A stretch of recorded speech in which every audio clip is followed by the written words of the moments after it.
Şəhid kapitan Salih Qurbanovun atası Xızı rayonu Giləzi qəsəbə sakini Mühibbət Qurbanov dünyasını dəyişib. Şəhidin atası 64 yaşında xəstəlik səbəbindən vəfat edib.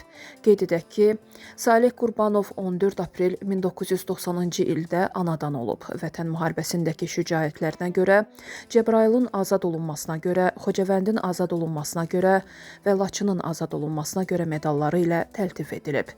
O, 2022-ci il sentyabrın 12-də Ermənistan Silahlı Qüvvələri tərəfindən törədilən geniş miqyaslı təxribatın qarşısının alınması zamanı Kəlbəcər rayonu ərazisində şəhid olub. Prezidentin 5 noyabr 2022-ci il tarixli sərəncamına əsasən ölümündən sonra Azərbaycan bayrağı ordeninə layiq görülüb.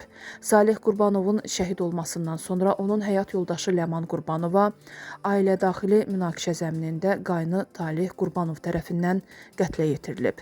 Məhkəmənin hökmü ilə şəhidin qardaşına bu ilin mart ayında 17 il həbs cəzası verilib.